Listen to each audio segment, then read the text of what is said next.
All right. Hi, guys.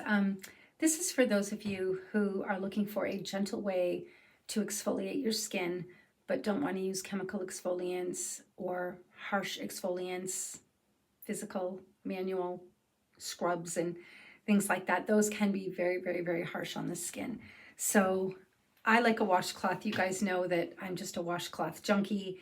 My grandmother used a washcloth her whole life, and her skin was flippin' beautiful.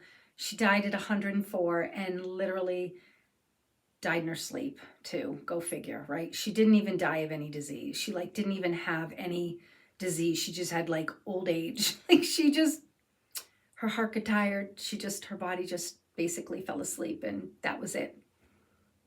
What a way to go, right? What a way to go. But she used a washcloth her whole life. And that was her magic. That was her magic that kept her skin glowing and youthful. And she did use a moisturizer, but she was a big fan of a washcloth. And of course, I've always used a washcloth. And back in the day, I did experiment with some glycolic acid under the advice of an esthetician.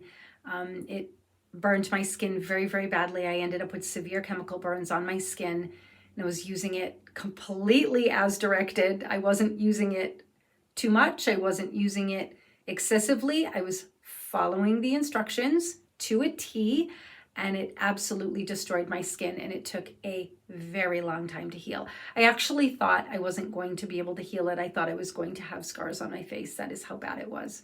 But thank goodness for natural remedies, because I did end up healing it. And it was actually incredible once I started to actively treat it. The healing was incredible. But I'm just a fan of a washcloth, okay? And this is what I use. I'm not telling anybody what to do, okay? This is just what I love, what I use. And when people look at my skin and find out how old I am, people inevitably are like, what do you do? And I tell them. And I just like to share. And of course, I'm old school, so I teach natural old school skincare. That's just what I do. There's a lot of options out there. People just need to do what feels right to them. I don't like to support the whole chemical industry and the whole big business. I'm all about empowering people, do-it-yourself stuff. That's just where my heart is at, all right? So I make all of my own stuff. I've made all of my own stuff for the past 35 years. I make all of my own skincare, although I can't say that I really make my face spray, although I do buy them and mix them together. Does that count? Because even my skincare, I buy the oils and fats and put them all together. So I guess you could say that I do make all my skincare. I don't necessarily grow and harvest all the ingredients, though. I guess that's more truthful. But I'm a huge washcloth fan, and I wanted to show you some of my favorite, very gentle washcloths. And I wanted to share with you, these are both pretty gentle. I think possibly the 100% cotton flannel might be the most gentle. This is actually really, really soft against the skin. It's not harsh, it's not abrasive. Again, depending on your skin though, for somebody with hypersensitive skin, it could be a little too much, but honestly, I don't know anyone that this has been too much for. This is kind of the number one cloth that I recommend for anybody that has sensitive skin, and it's usually a real winner, okay? So these are hard to find. It's hard to find 100% real cotton flannel, because if you look online and you type in flannel washcloths, what comes up is a regular washcloth, all right? So these are actual flannel, and I bought them in the castor oil pack section, meaning they're marketed for castor oil packs, okay? That's why it's a rectangle shape instead of a square, but it works. It totally works. And it is really soft against the skin, and it's really lovely. And this is great for removing, makeup if you wear makeup or anything like that. Although the thing that stinks about using a cloth like this for makeup is that it's a little bit tricky to hand wash it, because you have to wash it after each run through with your face, and you got to wash the makeup off and then do it again and wash it off. So that's a little bit of a pain to do. I do find this one, which is the 100% cotton muslin, I find these just a little bit easier to wash. So these are typically the ones that I use to remove my mineral powder when I wear it. But these are thinner and they're made of layers. The material is layered, so they do tend to rip out a little easier. As you can see, it's got a little hole on this side, but I'm going to use it until the hole goes all the way through because, you know, I'm frugal like that. But I love this too. This is actually quite soft on the skin. I think it does have a little bit more texture though than this one. But again, you could always try them and see which one your skin prefers. But these are amazing, and I absolutely love these. And of course, this has the hanging loop, which is like eureka.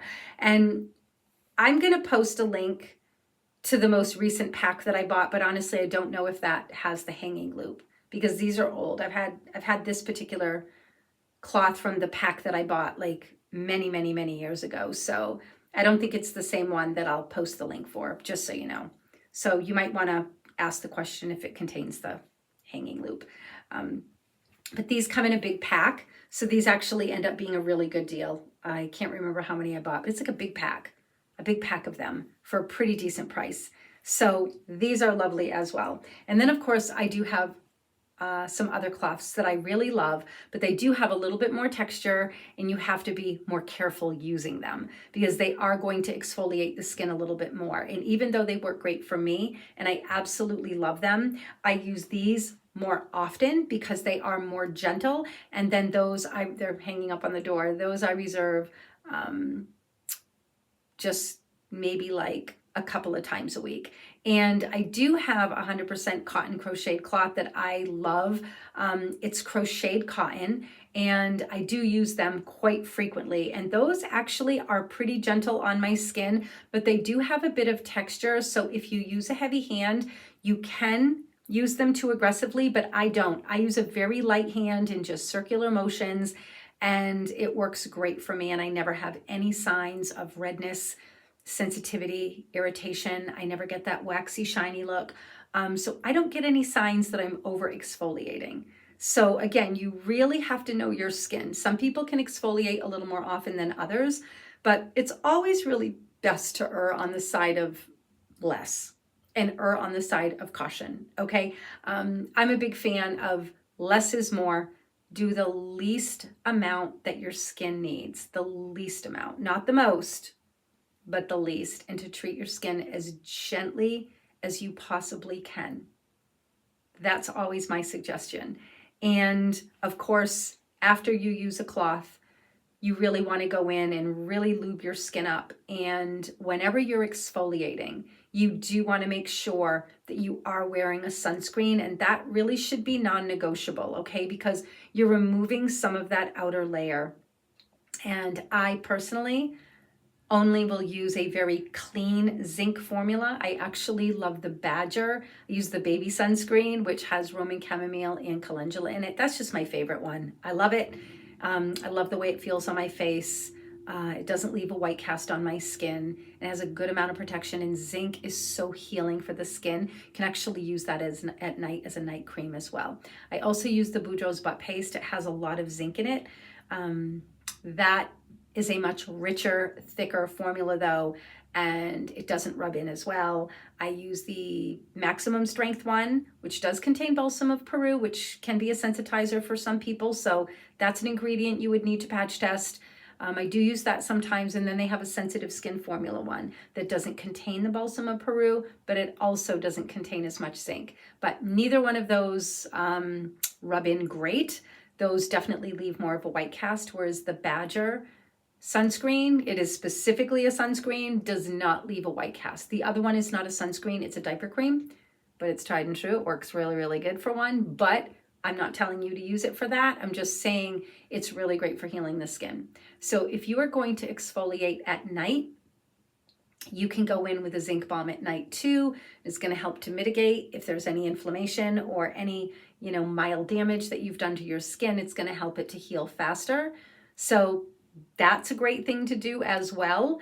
And I think the bottom line is just always remembering to really pay attention to your skin. Notice like, wow, my skin's feeling a little tight or a little dry. The minute you start feeling that, chances are good you are over exfoliating, okay? Unless you just naturally have very dry skin, okay?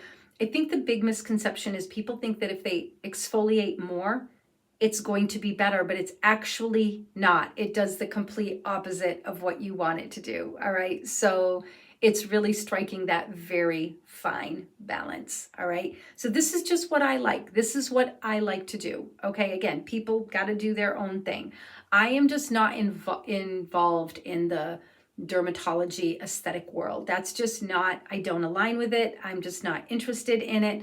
I'm just old school. And some might argue that all of this new fancy scientific stuff works better. But what I can tell you is that I know there's a lot of influencers out there that are my age that are doing all that stuff. And they might look a little more Barbie doll than I do. They might look a little more fake than I do. They might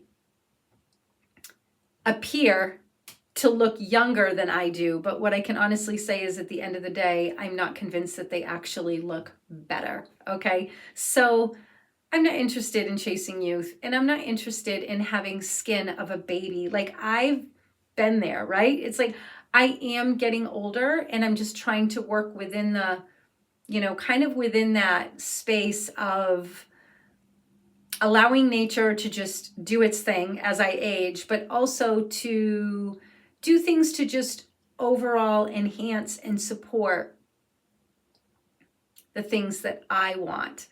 And that's the thing, right? It's like, I want to have smooth, radiant skin. I don't want to have dull, flat, lifeless skin. So I'm going to do things to just perk my skin up. And face massage is one of my favorite things to do in addition to a washcloth. It's like washcloth and face massage are my two favorite things to do.